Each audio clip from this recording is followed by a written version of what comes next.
Fala pessoal, beleza? Para quem não me conhece, eu sou o professor Ricardo de História, tá? A gente vai dar continuidade aqui hoje à sequência de aulas gravadas para que vocês possam dar continuidade aos estudos de vocês, a preparação para o Enem, né? Para os vestibulares. O tema da aula de hoje, pessoal, vou compartilhar aqui a tela com vocês. O tema da aula de hoje será relacionado à história do Brasil, certo? A gente vai ver aí as grandes navegações. Estudaremos hoje desde as grandes navegações até o início da colonização do Brasil. A gente vai ver quais assuntos, né, nesse início de colonização. Desde a chegada dos portugueses aqui na América, as primeiras atividades econômicas desenvolvidas aqui no Brasil, como a exploração do pau-brasil, o cultivo da cana-de-açúcar, de algodão, de tabaco, né, o uso da mão de obra escrava, tanto indígena como de escravos africanos.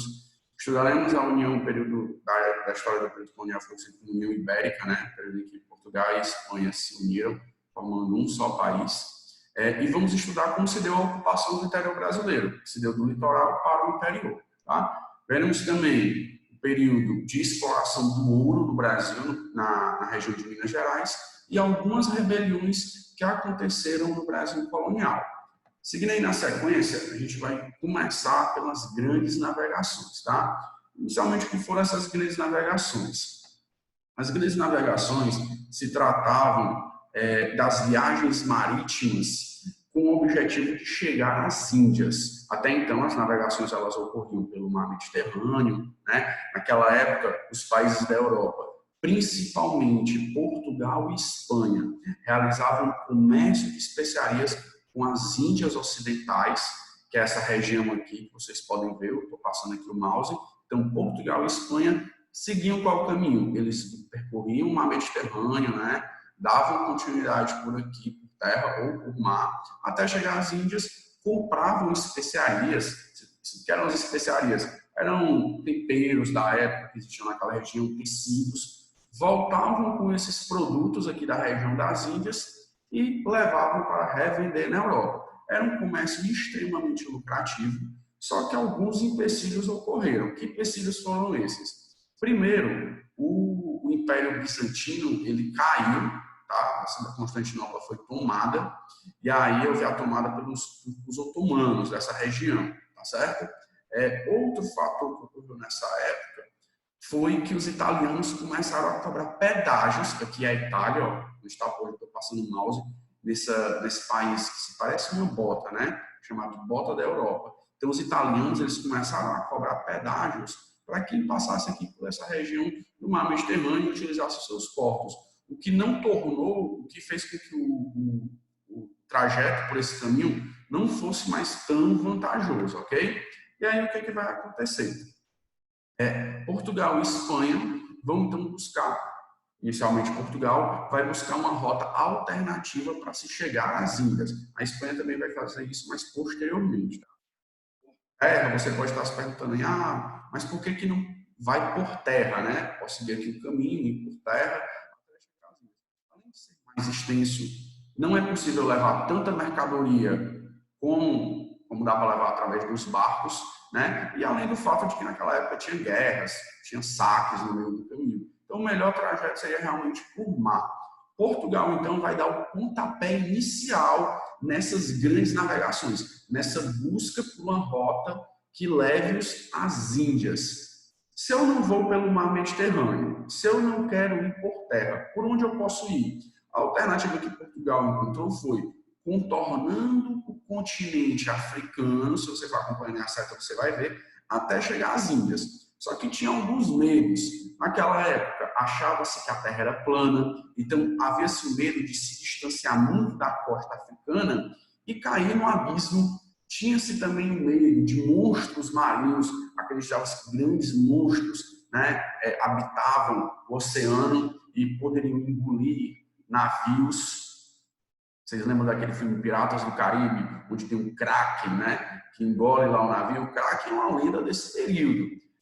Outro medo que se tinha, achava-se que na linha do Equador, aqui a linha do Equador, né, essa linha azul contínua, achava-se que na linha do Equador o mar era tão quente, que fervia.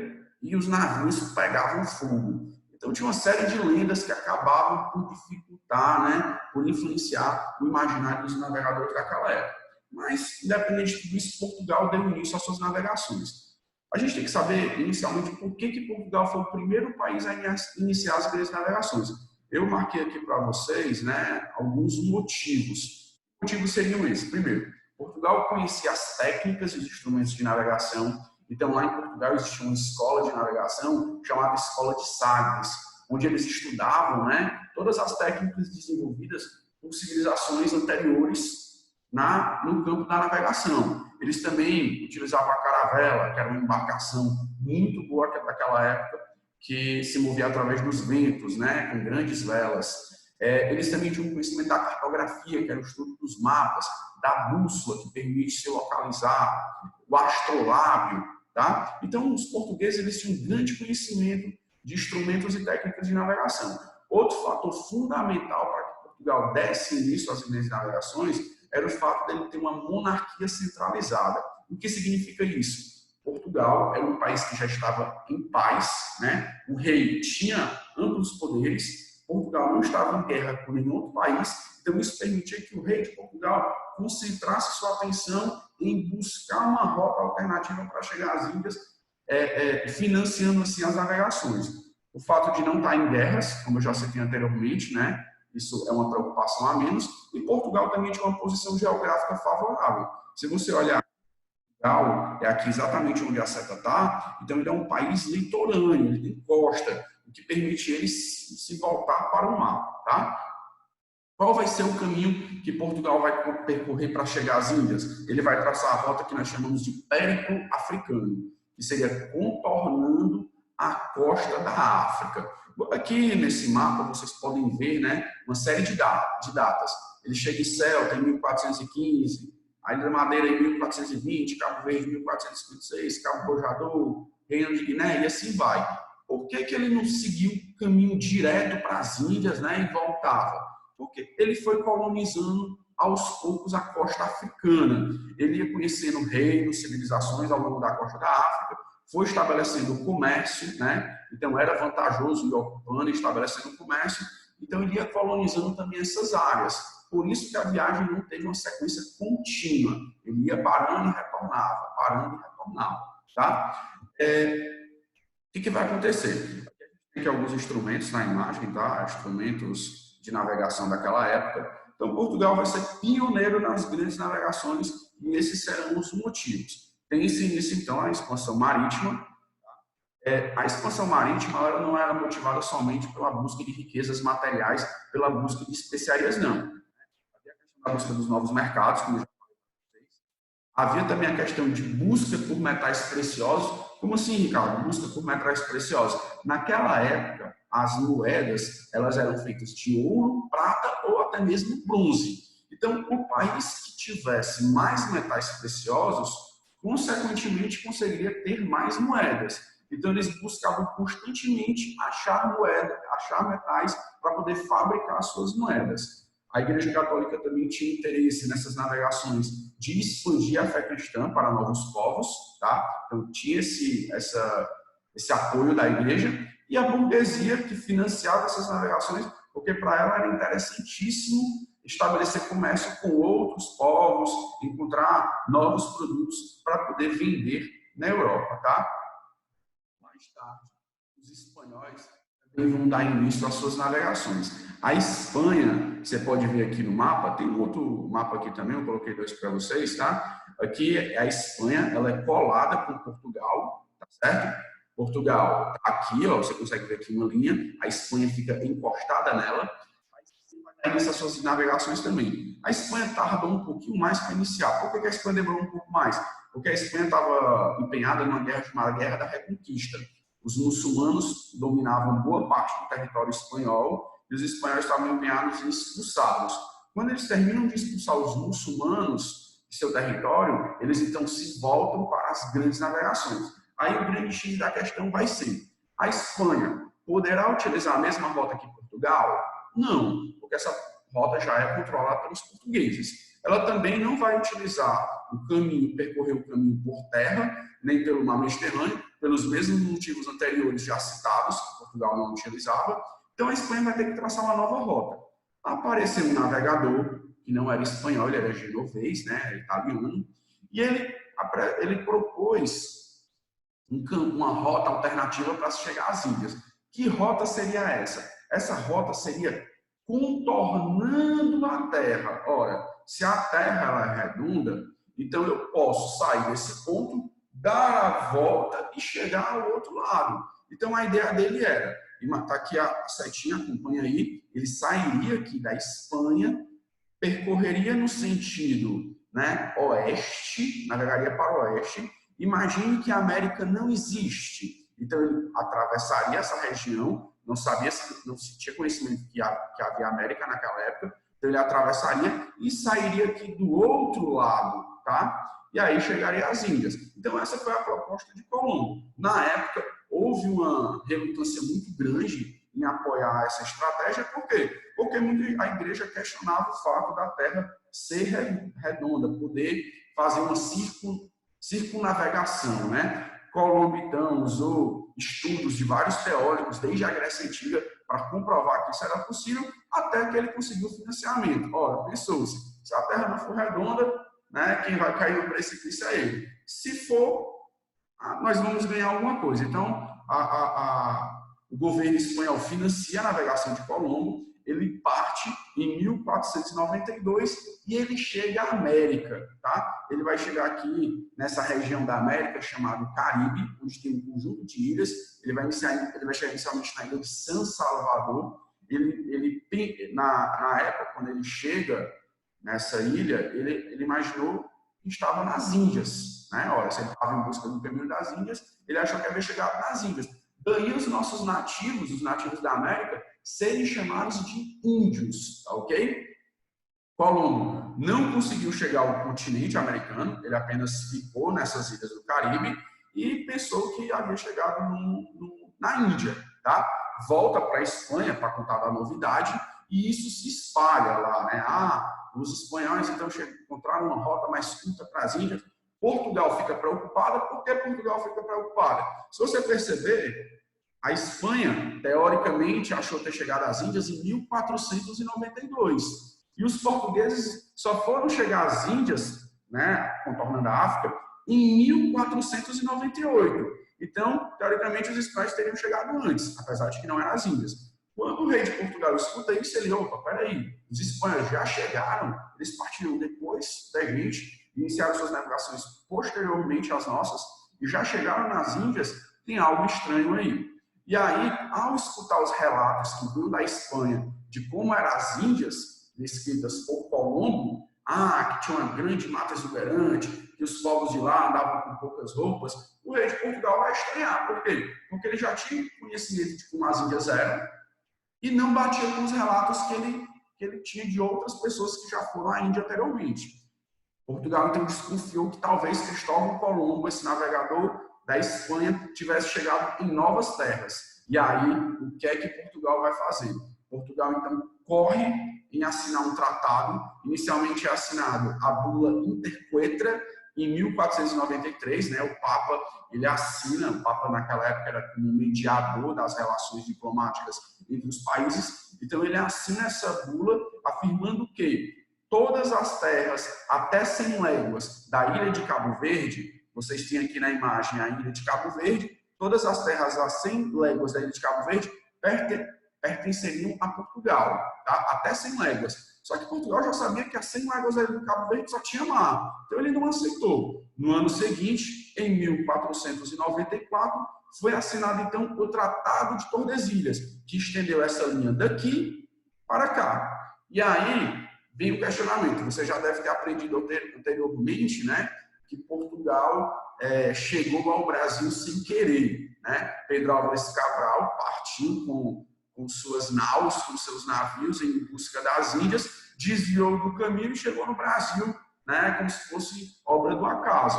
Não era, né? Pode perceber isso como. Tanto que o Tratado de Tordesilhas já havia sido assinado antes mesmo dos portugueses chegarem aqui. Ora, a América foi dividida entre Portugal e Espanha em 1494, antes mesmo da chegada dos portugueses aqui, que se deu em 1500. Isso é mais do que uma prova de que eles já desconfiavam que para cá havia novas terras, que nada tinham a ver com as Índias Ocidentais, tá bom, pessoal?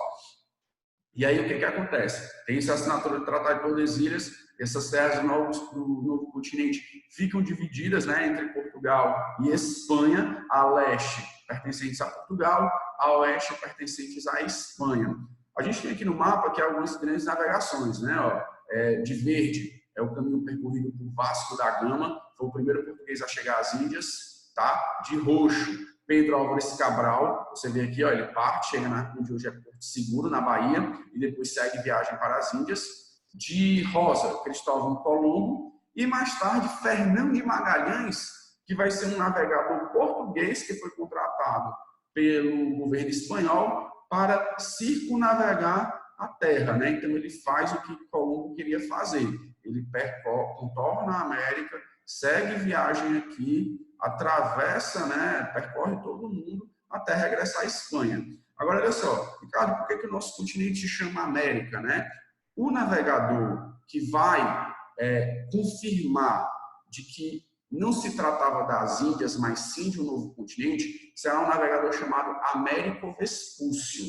Em homenagem a ele, o nosso continente é chamado de América, tá bom, pessoal? Então, a gente viu aí por que ocorreu a expansão marítima. Inicialmente, por que Portugal foi o pioneiro, qual foi o trajeto que ele percorreu, e mais tarde as navegações espanholas, tá? Vamos lá. A gente tem aqui imagens, né, da caravela, a chegada dos portugueses aqui à América, tá? O símbolo aqui da cruz. E aí vamos dar continuidade. Vimos também a bula intercoetra, Tratado de Tordesilhas. Vamos lá, Ricardo. Outros povos também colonizaram a América. De fato, sempre que você quiser saber quem colonizou a região, é só você pegar o idioma. No caso, no Brasil falamos português. Fomos colonizados pelos portugueses. Na América Espanhola, né, que são os países aqui como Argentina, Paraguai, Uruguai, Venezuela, Colômbia, Chile, Equador, entre outros, fala-se o espanhol, colônias da Espanha. Nos Estados Unidos, o inglês, colônia inglesa. Em parte do Canadá, fala-se o francês, que foi uma colônia francesa, respectivamente. Tá? Tivemos também colônias holandesas aqui, aqui na região do Suriname e das Guianas. Tá bom, pessoal? Vamos lá. A França e a Inglaterra, né, assim como a Holanda, elas vão questionar o Tratado de Tordesilhas. Tem uma frase dita na época, né, bem irônica, onde alguns desses países falaram o seguinte: eu não sabia que Adão e Eva tinham deixado um testamento para Portugal e Espanha, dividindo todo o planeta para eles, né? E aí a França inicia suas navegações em 1530. Os franceses chegam onde hoje é o Canadá.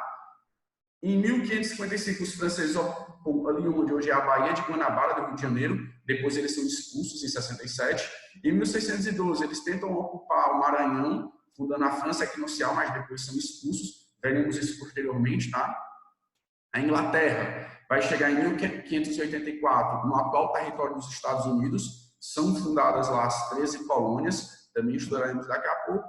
E a Holanda funda a Companhia Holandesa das Índias Orientais e Ocidentais, respectivamente em 1602 e 1621. Tá bom, pessoal? Dando início aí às suas navegações. Aqui nós temos a imagem das 13 colônias inglesas. A primeira delas, a colônia de Virgínia, né? Recebe o nome de Virgínia porque a rainha da Inglaterra na época, que se chamava Elizabeth, ela era solteira, teoricamente seria também virgem, daí o nome Virgínia. Depois se expande, vão ser fundadas outras colônias no território inglês, tá? As colônias do norte, elas praticavam mais a produção de manufaturas, né, de artesanato, e a policultura, que é o cultivo de vários produtos, enquanto que as colônias do sul praticavam mais a agricultura de plantation. Que é a agricultura de plantation? São aquelas grandes plantações, latifúndio, que só cultivam um único produto, ou seja, de monocultura, e são voltadas para a exportação, utilizando mão de obra escrava. Então, inicialmente, a economia das 13 colônias vai se basear nisso. Vamos ver daqui a pouco que o tipo de colonização desenvolvida nas 13 colônias foram colônias de povoamento. O que eram as colônias de povoamento? Ora, os ingleses não encontraram aqui no atual território dos Estados Unidos, não encontraram muitas riquezas, como solos férteis, metais preciosos, então eles não viram muitos motivos para explorar as 13 colônias. Então eles se preocuparam somente em ocupar. Então mandaram pessoas para lá para povoar, né, as 13 colônias, e essas pessoas elas teriam mais autonomia para se desenvolver, né? Não havia tanto controle da metrópole que era a Inglaterra. Eles tinham mais liberdade, tá certo? A gente vai ver que não havia a presença do pacto colonial, né? Haviam cobranças de impostos, mas eles tinham liberdade para produzir a maior parte das suas manufaturas, tá bom? Nesse mapa da direita, a gente vai ter aqui as colônias francesas. Vai iniciar ali na região do Quebec, eles vão entrar no Canadá, né, no atual território do Canadá, pela foz do rio São Lourenço. Você percebe aí que essa parte roxa aqui, onde tem o número 1, hoje é território inglês, né? Os franceses venderam e outra parte eles cederam para os Estados Unidos. A gente tem aqui também regiões na América do Sul, onde eles ocuparam, a França Equinocial e a França Antártica. Aqui no Caribe, a gente tem a ilha do Haiti, que foi uma colônia francesa, Guadalupe e Martinica, tá bom, pessoal? Existiram outras, a Guiana Francesa, que até hoje é um território francês, tá? Então, é basicamente isso, sobre a questão da ocupação inglesa e francesa. Sobre as grandes navegações aí, dando continuidade, quais foram as principais consequências das grandes navegações? Pessoal, as principais consequências foram as seguintes: o comércio agora passou a ser em escala mundial. Veja só, antes os europeus só tinham conhecimento da França, aliás, da África e da Ásia. Agora eles já descobriram um novo continente chamado América. Então o comércio vai ser em escala mundial. Mais tarde eles vão também ter conhecimento da Oceania, tá? Mas isso é depois. O Oceano Atlântico passou a ser o oceano mais importante, então o mar Mediterrâneo perde aí um pouco de espaço. Nós teremos também o intercâmbio cultural entre essas civilizações, os povos nativos da América, os povos africanos, os europeus, os asiáticos. Então a gente começa a ter uma troca cultural e vai ter também o surgimento de colônias. O que são colônias? Colônias não são países. Colônias são territórios que pertencem a um determinado país. Por exemplo, o Brasil era colônia de Portugal. Então, o Brasil pertencia a Portugal e Portugal nos explorava, tá? Surgiu também uma prática conhecida como mercantilismo. O que é o mercantilismo? O mercantilismo foi o nome que se deu a um conjunto de práticas econômicas que se baseava em quê? Na compra e venda de mercadorias, né? Onde a venda tinha que ser maior do que a compra, né? Isso se chamava balança comercial favorável, ou seja, um país que tem lucro, ele tem que vender mais do que comprar. Outra prática do mercantilismo era o metalismo, que era a busca por metais preciosos para poder fabricar suas moedas. Protecionismo, que era fazer com que os produtos nacionais fossem mais baratos que o produto estrangeiro. Intervenção do Estado, os reis exerciam um grande controle sobre a economia e a busca por estabelecer colônias. Por que colônias? Porque quando um país tinha colônia, além de poder procurar riquezas na colônia, como metais preciosos, cultivar produtos, né, eles também poderiam estabelecer o pacto colonial, que foi o que existiu na relação entre Portugal e Espanha. Portugal impôs para o Brasil, no início da colonização, entre Portugal e Brasil. Portugal e Espanha não, correção. Foi a relação, o pacto colonial foi o que existiu entre Portugal e Brasil. Portugal estabeleceu para o Brasil o pacto colonial. O que era isso? O Brasil ele só poderia comprar e vender para Portugal. E o Brasil ficava proibido de produzir determinadas manufaturas. Por que Portugal proibia? Para obrigar os colonos brasileiros a comprar dos portugueses. Consequentemente, Portugal enriqueceria com isso, tá? Com esse comércio abusivo com suas colônias, tá bom? A gente vai ver depois, bem mais à frente, que um dos principais motivos que levaram o Brasil a lutar por sua independência foi justamente o abuso do pacto colonial, tá bom, pessoal? A Espanha também fez o mesmo com suas colônias, tá? Tanto a Espanha praticou o pacto colonial com suas colônias, como Portugal praticou com o Brasil. Os países que isso ocorreram são chamadas de colônias de exploração. E aí a gente entra num outro fator, né, que são os tipos de colonização. O tipo de colonização desenvolvida nas 13 colônias inglesas foram colônias de povoamento, como eu já disse anteriormente. Eles mandavam pessoas para lá para povoar, eles tinham mais independência e mais autonomia para poder produzir suas manufaturas, né? Tinham que pagar, na maior parte das vezes, tinham apenas que pagar alguns impostos para a metrópole. Já as colônias de exploração, não. Havia a presença do patrimonial, que era extremamente desfavorável aos colonos e favorecia muito a metrópole, tá, pessoal? Vamos lá. Aí muita gente até se questiona, aí até uma indagação, muita gente diz, se o Brasil tivesse sido colônia de outros países, dos ingleses, por exemplo, hoje nós estaríamos muito mais desenvolvidos. O subdesenvolvimento do Brasil hoje não está ligado a quem o colonizou, mas ao tipo de colonização. Você pode perceber isso como? Os Estados Unidos foi colônia da Inglaterra, é um país desenvolvido. A África do Sul também foi uma colônia inglesa e é um país subdesenvolvido. Então, por que essa diferença? Porque as 13 colônias, que são os Estados Unidos hoje, foram colônias de povoamento. E a África do Sul foi uma colônia de exploração. Então, não tem a ver com quem ele colonizou, mas sim o tipo de colonização. Então, se o Brasil tivesse sido colonizado por outro país, hoje, ao invés de estar dando aula para vocês em português, eu estaria aqui dando aula em inglês, em francês, só isso que mudaria, tá? Alguns aspectos culturais também. Vamos dar continuidade aqui. Vamos ver o início da colonização do Brasil. Logo que os portugueses chegaram ao Brasil, pessoal, no dia 22 de abril de 1500, Pedro Álvares Cabral vai atracar na região de Porto Seguro, no Brasil, tá? Logo quando ele chega aqui, ele não tem muito interesse, tanto é que ele segue viagem para as Índias. Portugal não vai ter muito interesse em explorar o Brasil, não. Por quê? Não encontrou metais preciosos de cara e ele estava ganhando muito dinheiro com o comércio de especiarias com a Índia.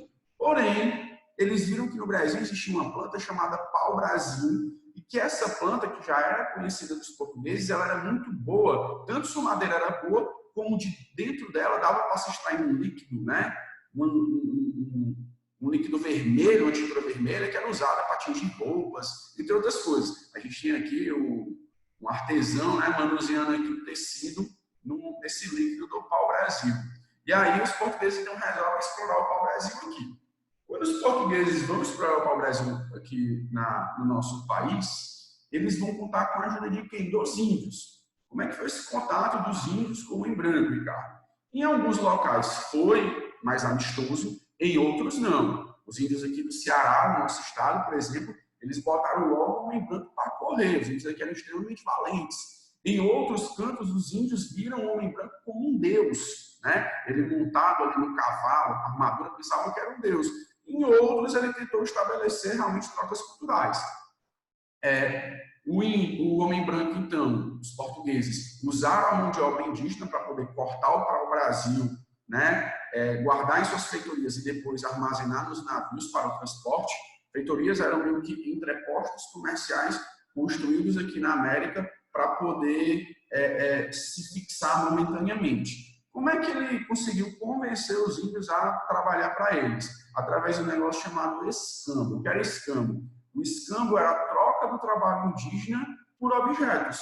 Então, o homem branco entregava objetos para os índios, como espelhos, né, facas, utensílios que o índio não conhecia, e em troca o índio trabalhava para ele. Então, o escambo é a troca do trabalho indígena por objetos. Mais tarde, os índios se cansaram disso, perceberam quais eram os interesses do homem branco e resolveram parar de trabalhar para eles. Os portugueses, então, começaram a escravizar os índios, tá?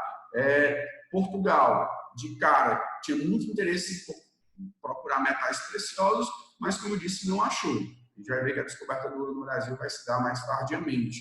Os espanhóis, pelo contrário, encontraram ouro logo de início. Então, isso acelerou o processo de colonização da América Espanhola. Os portugueses não tiveram a mesma sorte.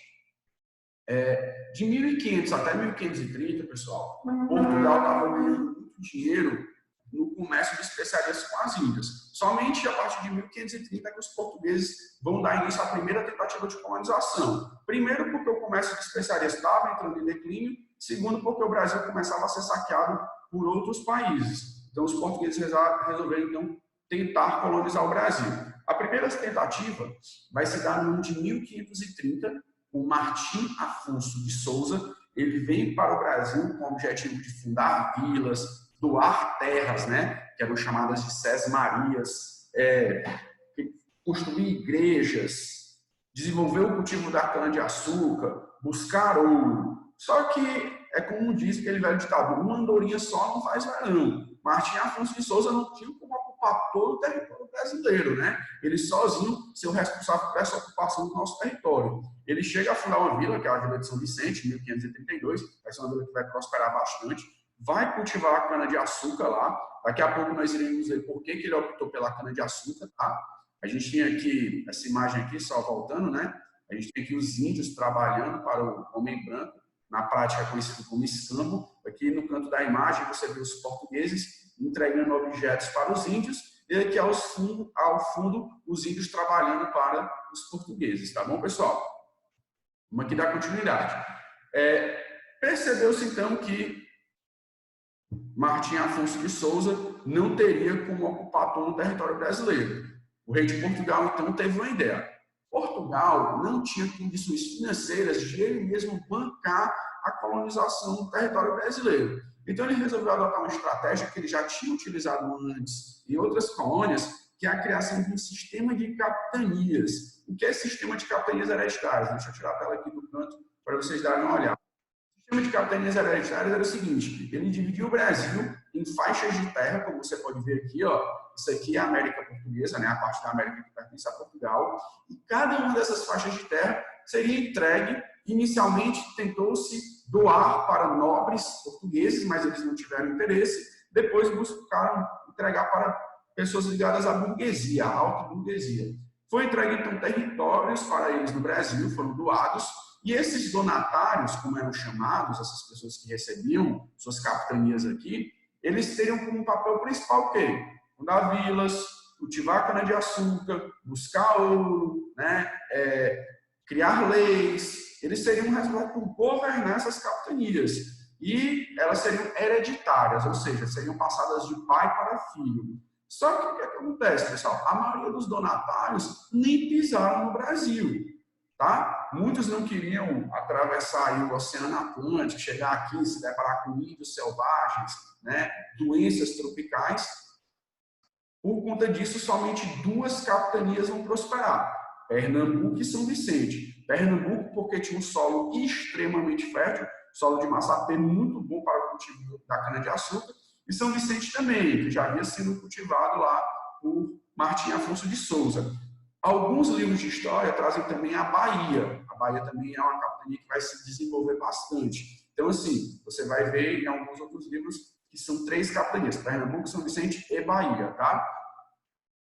Como a ocupação do Nordeste vai iniciar, como a ocupação do Brasil vai se iniciar pelo Nordeste, a primeira capital do Brasil também vai ser fundada aqui, na região da Bahia, vai ser a cidade de Salvador. Como é que isso aconteceu?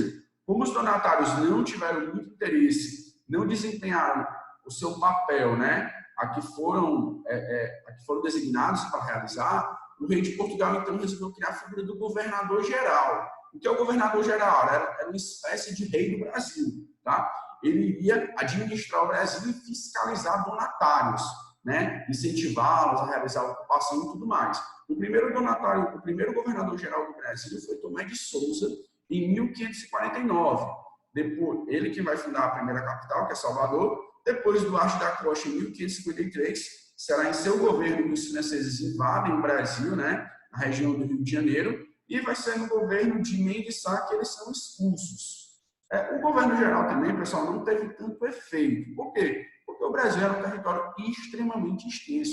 Era impossível ao governador geral fiscalizar todos os donatários. Você imagine hoje, se hoje em dia é difícil o presidente visitar estado por estado, imagine naquela época que não havia avião, não havia transporte movido a motor, era por navios, né, caravela pelo litoral, ou então por terra e transporte movido a tração animal, né?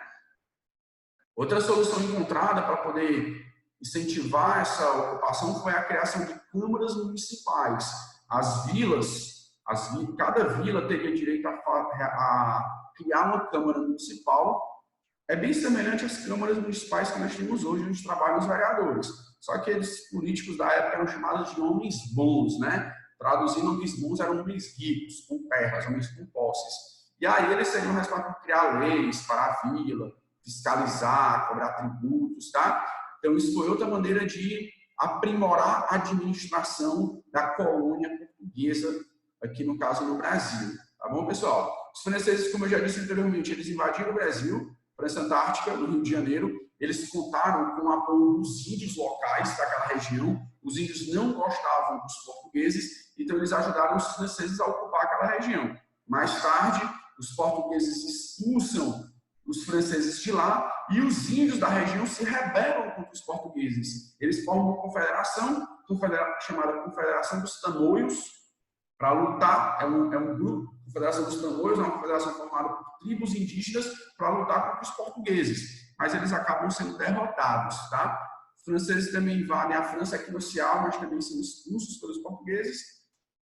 E quem teve também um papel importantíssimo naquela época, na ocupação do território brasileiro, foram os jesuítas. Os jesuítas, pessoal, para vocês entenderem, os jesuítas o que era? Os jesuítas eram uma ordem criada pela Igreja Católica, onde padres, né, a ordem dos padres jesuítas, eles têm como papel principal ir para novos territórios para propagar a fé cristã e convertê-los em cristãos, né? E a esses povos gentios. No caso, muitos jesuítas vieram aqui para a América com o objetivo de catequizar os índios.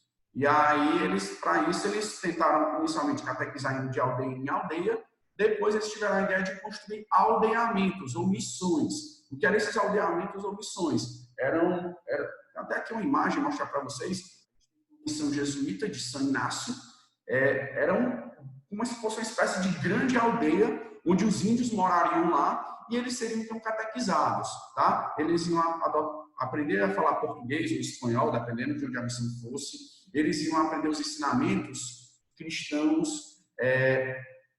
Eles procuravam sempre catequizar, pessoal, os índios mais jovens, as crianças, os adolescentes. Por quê? Porque os adultos eles eram mais resistentes. Muitos índios buscavam abrigo nas missões não porque queriam ser convertidos, mas porque fugiam da perseguição dos colonos portugueses. Tem até uma frase muito conhecida que ao índio ele tinha duas opções, ou a espada ou a cruz. Como assim? Porque ou ele era morto, escravizado pelo colono português, né?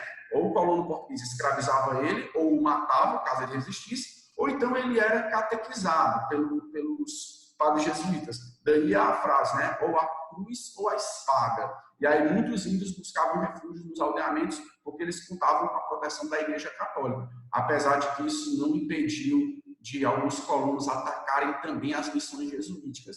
Eles até preferiam caçar índios nas missões jesuíticas, por quê? Porque teoricamente eram como se fossem índios já domesticados, né? Já falavam português ou espanhol, já seriam índios, aí usando um linguajar bem chulo, índios mais dóceis, tá? O que era um grande absurdo. E aí a gente vai ver, daqui a pouco tem uma outra aula, outra videoaula que eu gravei para vocês, a gente vai estudar um pouquinho mais dessa relação do índio com o homem branco, né? A questão do genocídio, do etnocídio, das trocas culturais. Não vou adentrar nisso agora porque tem uma outra videoaula só sobre isso, que são os povos da Mesoamérica, tá? Os povos pré-colombianos, beleza, pessoal? Então vamos aqui dar continuidade.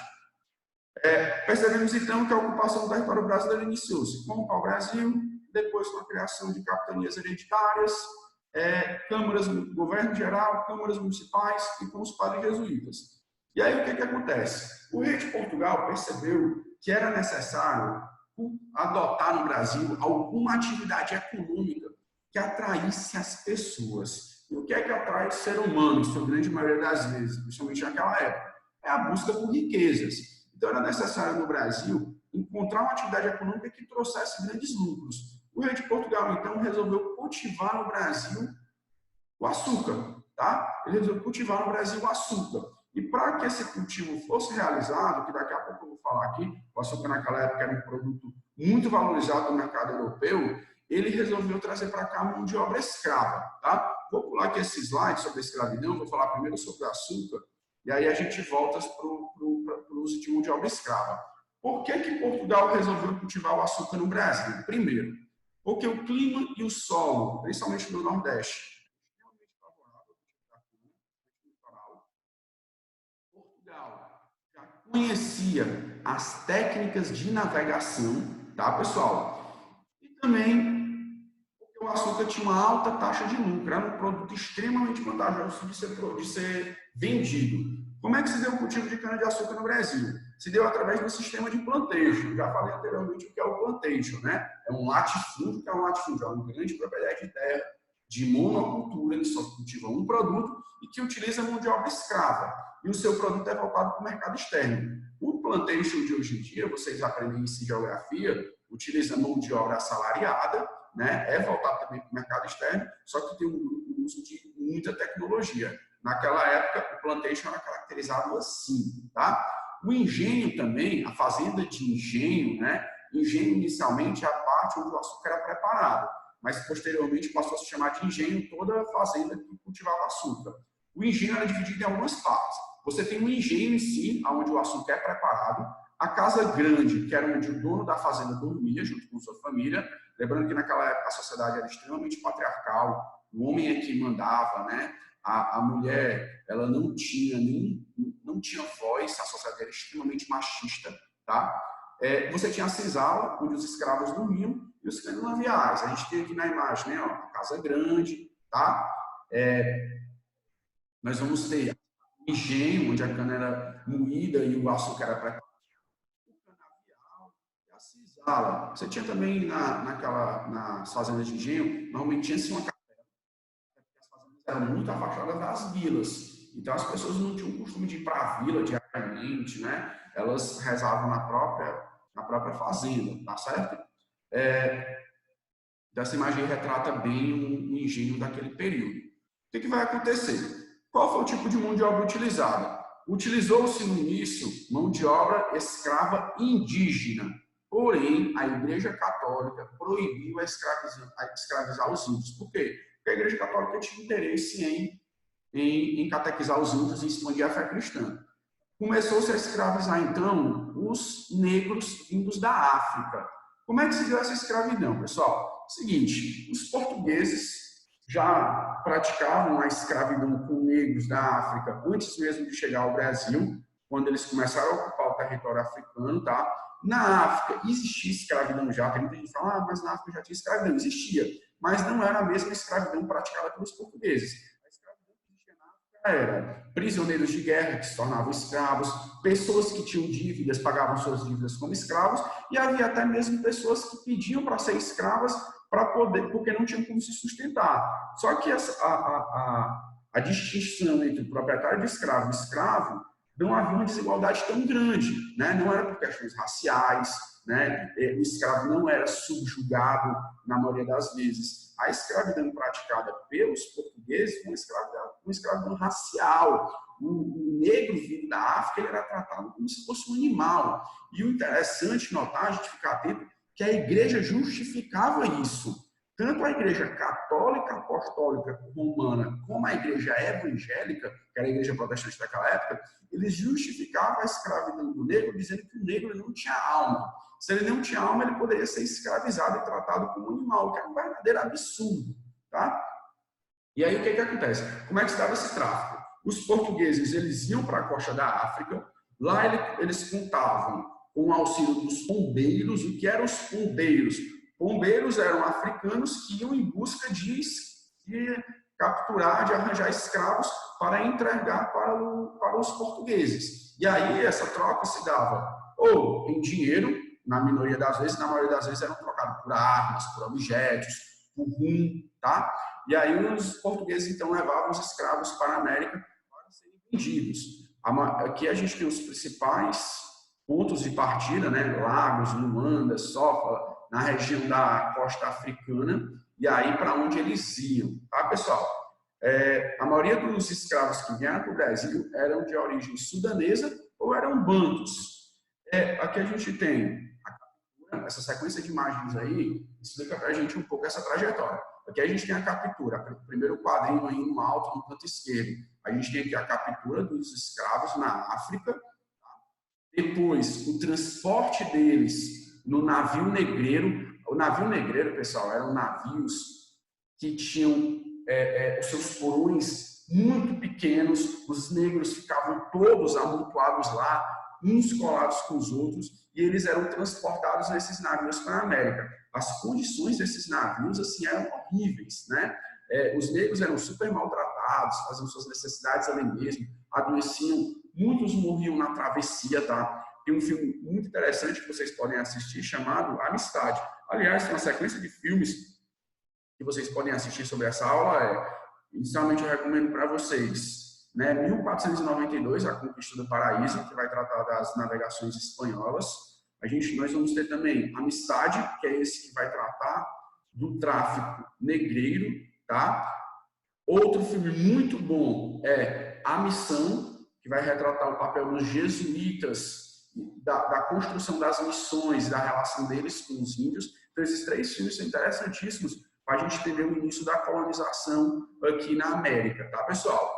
Posteriormente, os escravos, né, após serem transportados nos navios negreiros, eles eram vendidos, tá? Nessa imagem aqui, bem interessante, a gente tem aí, não sei se vocês conseguem perceber, a pessoa que está comprando, ela tinha-se o hábito de olhar os dentes do escravo, né? Tocar nele para ver se ele era forte, né? Se ele era resistente, e lamber o suor para ver se ele tinha alguma doença. Eram costumes daquela época. O escravo ele era vendido ao chegar aqui na América como se fosse uma mercadoria em leilões. Isso às vezes acontecia em casas de comércio, quando não, em praças públicas mesmo. Aqui nós temos um anúncio, que eu consegui trazer para vocês aí, de venda na época, né? Vou ler aqui para vocês. Vende-se a preço razoável bonitos moleques para a página, né? Um copeiro, um cozinheiro, um sapateiro, um arreador de tropa, 2 bonitas mucambas prendadas, né? Ou seja, que cuidam da casa, e mais alguns escravos, moços sadios e reforçados. Tratar na rua da Tambatigueira, chácara de Antônio Rodrigo Duarte Ribas, né? Então, era muito comum nos jornais daquela época anúncios de venda de escravos, tá bom, pessoal? Então, assim, era um comércio extremamente natural, o que era um grande absurdo. O Brasil, a escravidão no Brasil durou desde o início da colonização até 1888, quando a escravidão foi abolida no Brasil. Então, assim, foi um período muito grande de escravidão, tá? E aí, o que acontece? Esses escravos aqui no Brasil, eles ao chegarem aqui, eles eram vendidos e existiam 3 tipos de escravo. Tinha os escravos de engenho, que eram aqueles que iam trabalhar nas plantações, eles acordavam antes do sol nascer, iam terminar, né, suas atividades depois que o sol ia se pôr. Há relatos de escravos que trabalhavam até 18 horas por dia. A expectativa de vida de um escravo, digamos que um escravo ele era comprado aos 15 anos. Aos 25 anos, normalmente ele já estaria morto. A média de vida de um escravo era de 10 anos, né? Então, se tinha um escravo de 25, ele viveria até os 35. Essa é a média de vida de um escravo aqui no Brasil, tendo em vista as condições de vida dele. Eles trabalhavam em média 18 horas por dia, não eram mal alimentados, dormiam em péssimas condições, recebiam diversos castigos corporais, fora os abusos que eram cometidos, tá? Então, você tinha os escravos de engenho que trabalhavam nas lavouras, esses normalmente eram os que mais sofriam. Havia também os escravos de aluguel. O que são os escravos de aluguel? Às vezes os senhores compravam escravos porque eles sabiam fazer algum ofício, por exemplo, ele era pedreiro, carpinteiro, sapateiro, né, ferreiro, e aí ele alugava esses escravos e ganhava alugando ele. E tinha os escravos de ganho. Os escravos de ganho eram aqueles escravos que nas suas horas livres eles podiam praticar, né, alguma atividade, e parte do ganho deles era dado para o seu senhor e a outra parte ficava com eles. Isso possibilitava que um dia eles juntassem dinheiro e comprassem sua carta de alforria. A carta de alforria é o documento que permitia que os escravos comprassem a sua liberdade, tá bom? Ou que alguém comprasse para eles quando era o caso. Sobre o cotidiano dos escravos, eu já falei para vocês, aí a maioria deles, eles, no caso dos escravos de engenho, a sua grande maioria dormiam nas senzalas. As senzalas eles ficavam ou na parte de baixo da casa grande, ou afastada dela. Eles dormiam em péssimas condições, muitos dormiam amarrados pelo pescoço ou pelas pernas, para que não fugissem.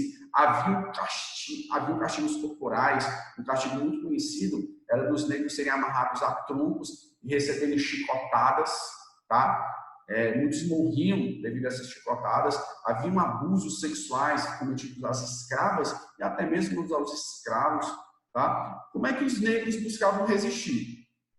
A primeira forma de resistência, eu não coloquei aí, se dava na própria travessia. Muitos escravos se jogavam ao mar para não ter que viver a experiência da escravidão.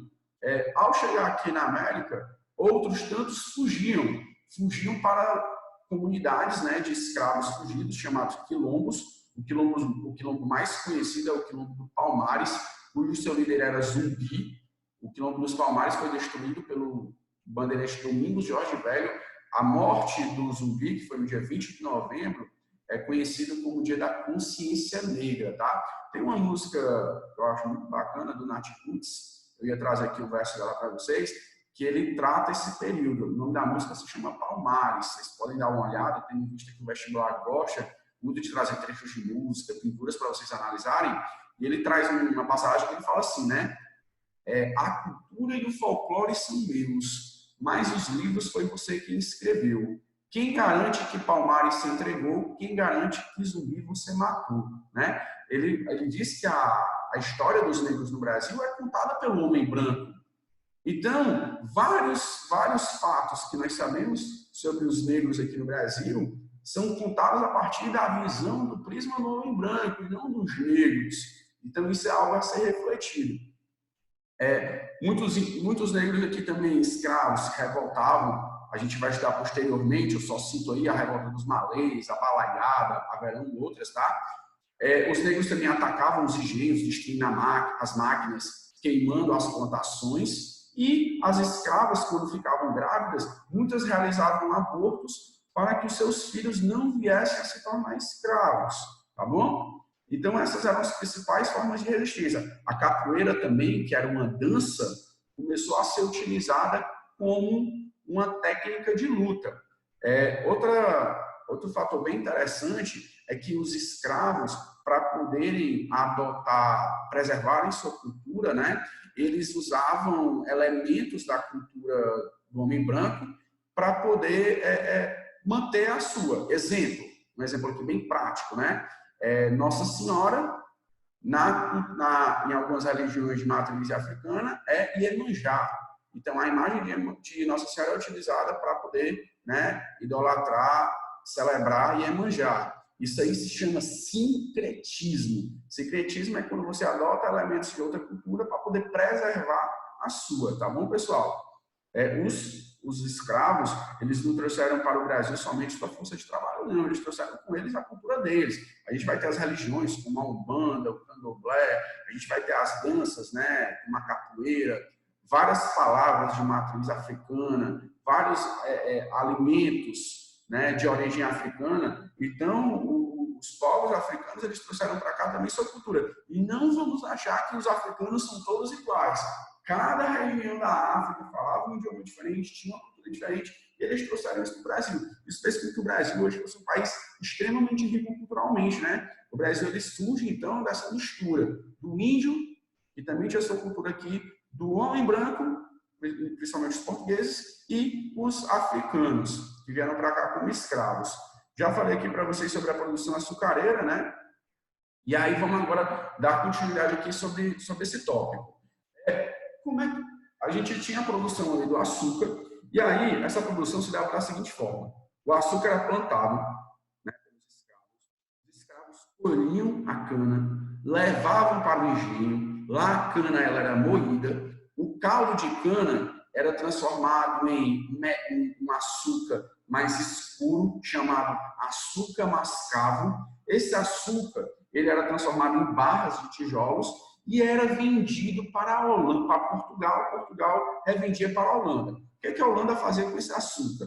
a Holanda refinava o açúcar. O que é refinar? Deixar ele no aspecto que nós conhecemos hoje, que é aquele açúcar branquinho, né, fininho, e aí a Holanda então revendia para a Europa. Então, ó, o Brasil ganhava vendendo para Portugal, Portugal ganhava refinando para a Holanda, e a Holanda ganhava muito mais refinando e vendendo para o mercado europeu. Os holandeses também, eles tinham uma parceria com o Brasil, que era, para poder você fazer uma fazenda de engenho, pessoal, não era algo barato. As máquinas, elas eram caras, né? Então, tinha-se que adquirir máquinas e os holandeses financiavam isso aqui no Brasil. Então, muitos senhores de engenho no Brasil deviam dinheiro para os bancos holandeses, tá? Então, tinha-se essa relação ali entre Brasil, Portugal e Espanha. Essa relação foi abalada. E isso vai depois levar, posteriormente, à crise do açúcar no Brasil. Vamos entender como é que se deu esse abalo, tá? O rei de Portugal, ele morreu, não deixou herdeiros, e o rei da Espanha, então, vira rei de Portugal. O rei da Espanha, Filipe, passa a ser rei de Portugal e da Espanha. E aí, esse novo reino surgido vai se chamar União Ibérica. Qual foi o problema da União Ibérica, né, que existiu de 1580 até 1640? O rei Filipe, que agora é o rei da União Ibérica, ele não tinha boas relações com a Holanda.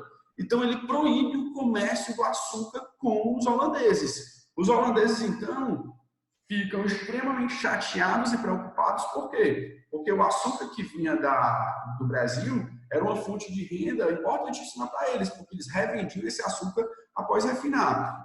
Os holandeses, então, resolvem invadir o Brasil, tentam invadir a Bahia, não conseguem, invadem Pernambuco e se estabelecem lá. Os pernambucanos, inicialmente, vão gostar da presença holandesa. Por quê? Porque os holandeses, na administração de Maurício Nassau, que foi o responsável, era o representante da Holanda aqui, ele fez muitas coisas boas pelos colonos que aqui moravam.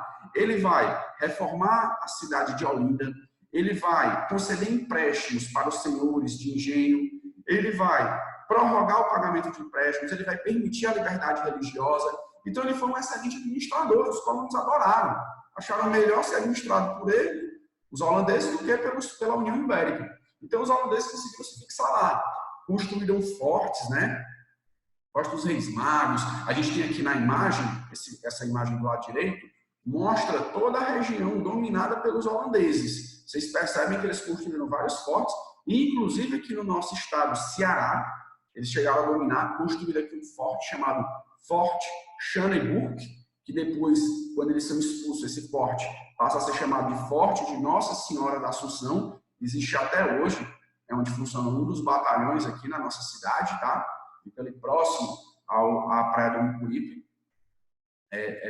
pode ser visitado. E aí, o que acontece? Mais tarde, quando Maurício de Nassau vai embora, os outros administradores que assumem no seu lugar não foram tão bons quanto ele, principalmente porque começaram a cobrar os empréstimos que estavam atrasados, né? Começaram a ser mais rigorosos na administração. Os colonos, então, insatisfeitos com isso, com medo de perder suas terras, porque estavam devendo os empréstimos, resolveram, então, expulsar os holandeses. Os holandeses, então, são expulsos. Concomitante com isso, né? A União Ibérica acaba, Portugal e Espanha se separam, Portugal volta a ser Portugal e Espanha volta a ser Espanha. E aí, esse momento de expulsão dos holandeses daqui é chamado de insurreição pernambucana e ocorre em 1645. Só que qual foi o problema disso, né? Quando os holandeses vão embora do Brasil, eles aprenderam como era que se cultivava a cana-de-açúcar. E eles tinham algumas colônias ali no Caribe, em algumas ilhas próximas à África também, e eles resolvem, então, cultivar a cana-de-açúcar lá. Né? Então, eles passam, veja só, os holandeses tinham dinheiro para poder fazer os engenhos, sabiam cultivar a cana-de-açúcar e sabiam refinar. Então, eles passam a ser um concorrente do açúcar nordestino. Né? Os portugueses aqui no Brasil, os colonos portugueses, não tinham dinheiro para financiar os engenhos, foram atingidos por secas que acabaram por devastar plantações e não sabiam refinar. O açúcar no Nordeste, então, começa a entrar em crise e aí o Nordeste deixa de ser a região mais importante do Brasil e a gente vai ver que depois vai ganhar destaque a região Sudeste com Minas Gerais com a descoberta do ouro. Mas, inicialmente, o Nordeste foi considerado a região mais importante do nosso país na época do cultivo da cana-de-açúcar. Hoje, o açúcar tem um papel, o cultivo da cana tem um papel importantíssimo na economia do nosso país, né? Além de produzir açúcar, produz o etanol, que é um combustível, produz o álcool. Então, você ainda tem grandes canaviais em nosso país, tá, pessoal? Vamos aqui dar continuidade. Algumas rebeliões que aconteceram no período colonial, tá? A gente vai ver a revolta dos Beckman, né? Dos irmãos Beckman, em 1684, no Maranhão. Por que essa revolta aconteceu? Era o seguinte, lá no Maranhão, os fazendeiros do Maranhão, eles costumavam usar mão de obra indígena como escravos, tá?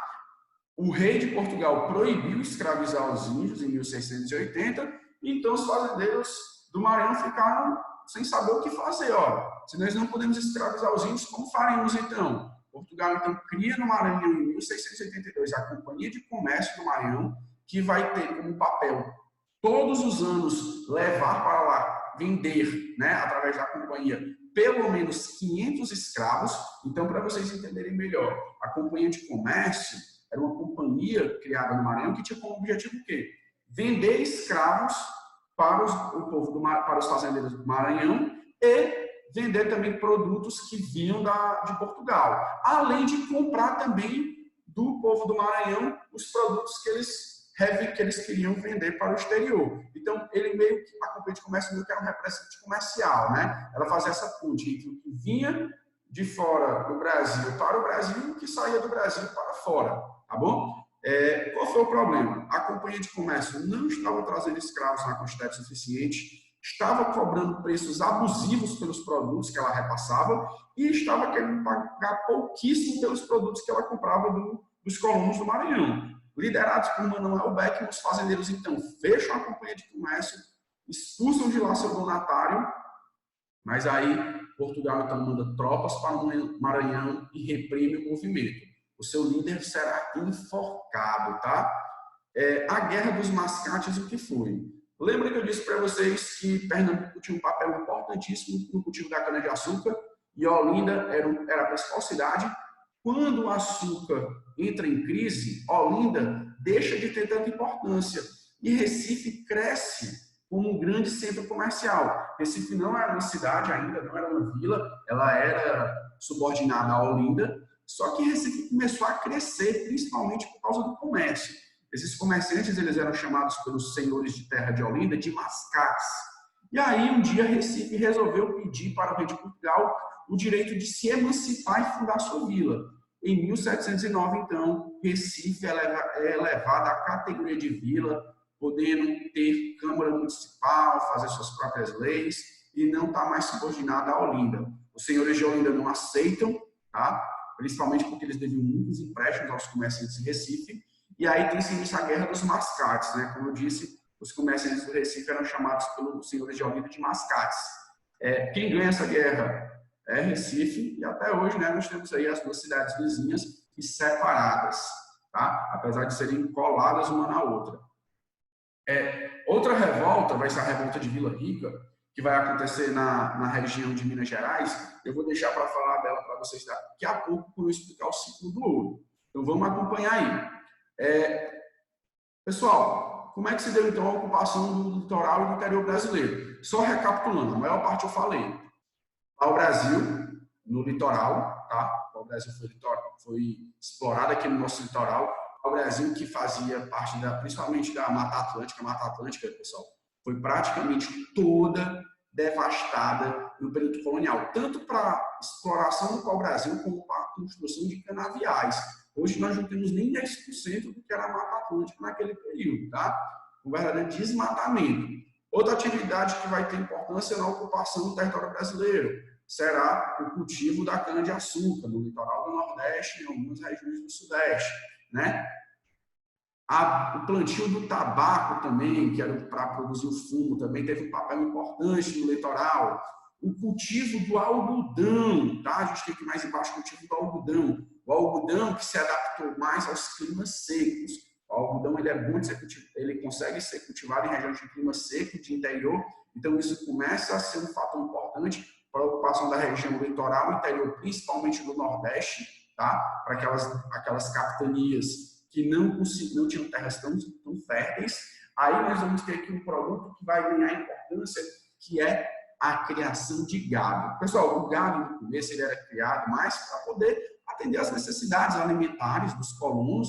O gado era utilizado como tração, né, tração animal, só que posteriormente o gado passou-se a se reproduzir, crescer e virar uma atividade econômica, né?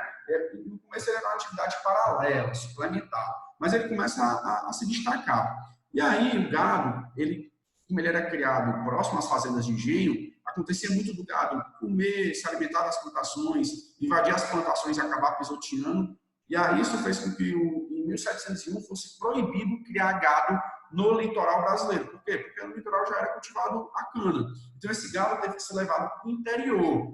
E aí isso acaba permitindo, aliás, isso acaba incentivando a ocupação do interior do Nordeste brasileiro. Aí quem é que trabalhava na criação do gado, né? Normalmente um fazendeiro de engenho, ele tinha ali um funcionário chamado vaqueiro. Esse vaqueiro cuidaria do gado junto com outros funcionários que estavam ligados a ele.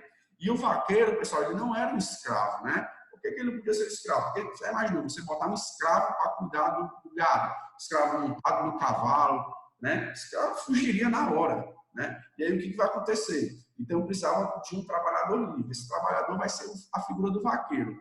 O vaqueiro, ele era pago como? Através de um negócio chamado sistema de quarteação. O que era isso? A cada 4 bezerros nascidos, um bezerro era do vaqueiro. Então, isso permitia que um dia ele virasse a ser o quê? Um fazendeiro, criador de gado, tá bom? Do gado, além da sua carne, que era consumida, nós tínhamos também o couro, que era retirado dele, tá? Um fato interessante aqui, quando a gente for estudar, quando nós formos ter nossas aulas sobre a história do Ceará, no Ceará, o gado era levado do Ceará até Pernambuco para ser vendido.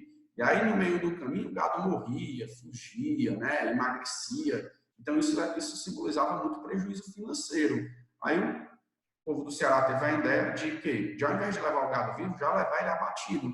Então, o gado era abatido, o seu couro era utilizado para fabricar outros utensílios, a carne era salgada para poder conservar, e aí eles levavam então, a carne já pronta, né, salgada, em conserva para ser vendida lá. Isso passou a se chamar de carne de charque ou carne do sol. Tá bom? O Ceará teve um papel importantíssimo na pecuária bovina nesse período, tá, pessoal? Daí a nossa música popular cearense, né, que é o forró, retrata tanto a figura do vaqueiro, aquelas músicas mais antigas aqui. Tá? O algodão, já falei para vocês. Outro produto importantíssimo na ocupação do interior brasileiro vai ser a busca pelas drogas do sertão, principalmente na região norte aqui, nessa região aqui de Roxo.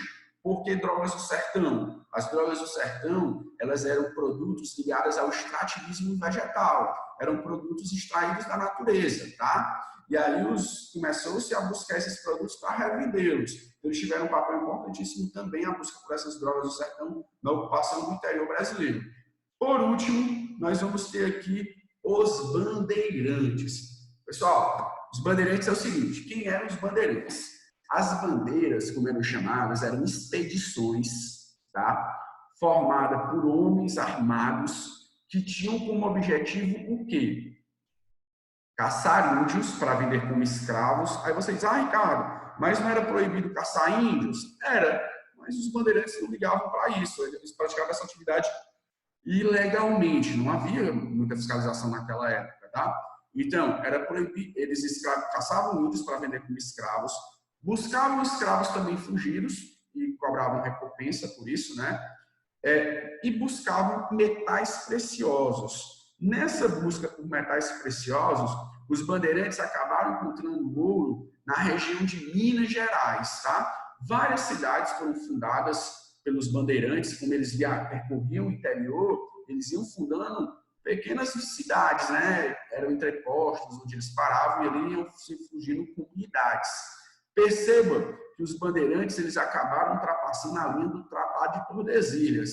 A gente vai ver mais à frente que outros tratados serão assinados principalmente o Tratado de Madrid, né, que vai reformular o atual território brasileiro, mas vai ser devido a essa expansão para o interior, tá? Os jesuítas também tiveram um papel importante. Como eles percorriam o interior do Brasil na busca de catequizar os índios, eles acabaram também desbravando as terras do território brasileiro. Beleza, pessoal? Vamos ver agora como é que se deu essa exploração do ouro. A exploração do ouro se deu assim.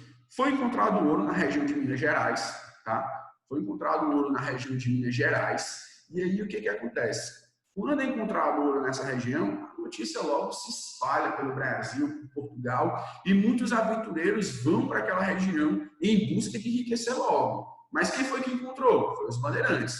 Os bandeirantes, então, eles vão ficar chateados com a presença desses forasteiros que vão tentar ganhar, né, com a exploração do ouro. Por que eles ficam chateados? Porque eles queriam um monopólio da exploração. Como foram eles que encontraram, eles queriam o direito de somente eles explorarem e ganharem com isso. Mandam, então, uma carta para o rei de Portugal pedindo o monopólio da exploração. O rei de Portugal, obviamente, não autoriza. Por que o rei de Portugal não autoriza? Porque o rei de Portugal ele ganhava 20% de todo o ouro encontrado. Então, para ele, quanto mais pessoas procurando, mais interessante, mais lucrativo era para ele, né? E aí os bandeirantes estão chateados com isso, entram em conflito com esses forasteiros, que eram chamados de empoabas, devido às botas que eles usavam, né? Que lembravam uma ave daquela época. E os bandeirantes perdem essa guerra dos empoabas, que acontece em 1707. Tá? Eles perdem esse conflito e acabam indo buscar ouro em outras regiões, e acabam encontrando diamantes, na região de Diamantina. Essa região onde é encontrado ouro vai ser chamada de Minas Gerais, como eu já disse. Os tipos de ouro, né, as formas de explorar o ouro, era ouro de aluvião, que era aquele ouro explorado nos rios, nos leitos dos rios, o ouro de grupiara, que era aquele ouro que ficava preso nas encostas das montanhas, e o ouro de mina, que era aquele ouro realmente que era encontrado escavando as montanhas, criando minas. Tá? Essas eram as três formas de exploração do ouro. O que acontece? Vamos entender como é que se dava essa exploração.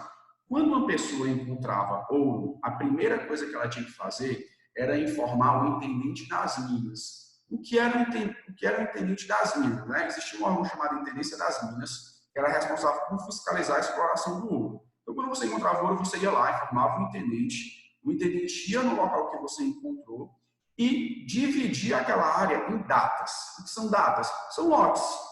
E a depender do número de escravos que você tinha direito a tantos lotes. Por quê? Porque se você tinha poucos escravos, você não ia ter condições de explorar tudo, então você recebia poucos lotes, mesmo você tendo encontrado aquela região, tá? E aí os demais lotes eram sorteados para outras pessoas e alguns eram de exclusividade do rei de Portugal. Aqueles lotes, então, sorteados, né, entregues aos exploradores, os exploradores teriam que entregar 1/5 de toda a produção para o rei de Portugal. 1/5 equivale a 20%. O que foi que aconteceu? O pessoal começou a sonegar imposto. O que é isso? Para quem não sabe o que é sonegar, digamos que o minerador encontrava 10 quilos de ouro. Ele dizia que só tinha encontrado 5, né? E pagava de imposto 1/5 disso.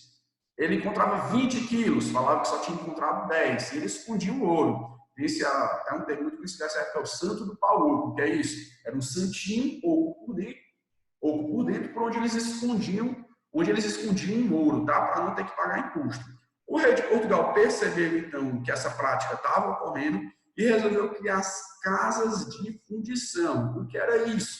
O ouro, para circular, ele teria que ser antes fundido. O ouro era levado para a casa de fundição, lá o ouro ia ser retirado a parte do rei, 1/5, e ele receberia uma numeração e um selo real.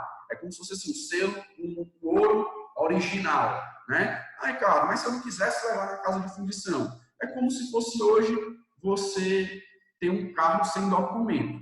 Você consegue passar para frente um carro sem documento? Consegue vender? Não consegue. A mesma coisa era o ouro. O ouro que não era selado, né, que não estava fundido, numerado e com selo, você dificilmente conseguiria passá-lo para frente. Né? Então as pessoas acabavam sendo obrigadas a levar todo o ouro que encontrava para a casa de fundição. Aí, voltando para aquelas rebeliões coloniais que eu falei, o que foi a revolta de Vila Rica? A revolta de Vila Rica, ou revolta de Filipe dos Santos, foi uma revolta contra as casas de fundição. porque dizia-se que as casas de fundição estavam tirando mais do que um quinto, né? E as casas de fundição negavam, não, nós não estamos tirando mais do que um quinto, é porque tem a impureza do ouro, por isso que o ouro sai menor, né? E aí houve esse conflito, mas logo o movimento foi reprimido, tá, pessoal? Houve a repreensão do movimento. Dando continuidade aí, a gente vai agora aqui para... a gente tem aqui imagens, né, mostrando como era essa exploração. A gente tem aqui a exploração no rio, né, de aluvião, nas encostas das montanhas, tá? Aqui nas minas que eles já escavavam, beleza? Os escravos, eles eram fiscalizados. Eu não sei se vocês conseguem ver aqui que esse escravo, esse daqui que eu estou passando a seta em cima, ele está de máscara. Esse aqui também. Por que as máscaras? As máscaras. Aqui o escravo engolisse o ouro, né? Os escravos engoliam o ouro e depois o expeliam pelas fezes, e esse ouro eles usavam para comprar sua alforria, né? Escravos também escondiam ouro entre os dedos dos pés, né? Em outros locais, e aí havia intensa fiscalização para que isso não acontecesse, tá? Essa imagem aqui mostra como é que se deu a exploração do ouro na região das Minas Gerais. Aqui é um gráficozinho, eu acho interessante mostrar. Esse gráfico mostra a evolução da exploração do ouro no Brasil. Aí está a cada 5 anos, 1700 a 1705, 1706 a 1710. Então você percebe que de 1700 até 1739, você vai ter uma constante de crescimento na exploração do ouro, por toneladas, tá? Então aqui 1.470 toneladas, aqui no auge 10.637 toneladas foram retiradas da região somente da região de Minas Gerais. A partir de 1739 começa a haver um declínio da exploração do ouro. O rei de Portugal na época, né, vai achar que o pessoal estava sonegando de novo, e aí ele pôs a derrama, que era a cobrança forçada de impostos. Ao invés de cobrar o quinto, ele passou a cobrar uma taxa fixa. Isso levou posteriormente a outra rebelião que nós vamos estudar mais à frente em outra videoaula, tá? Tem-se uma frase muito dita naquela época, né? E hoje os historiadores também falam, que é o quê? Que o ouro deixou buracos no Brasil, templos e igrejas em Portugal e impérios na Inglaterra. Por quê? A maior parte do ouro, né? 1/5 do ouro ia para Portugal. Portugal usava isso para se estruturar seu país, fazer igrejas, templos, todas banhadas a ouro, né? O ouro brasileiro também foi usado para reconstruir Lisboa nos anos de 1700, quando eles foram atingidos por um terremoto que destruiu praticamente toda a cidade.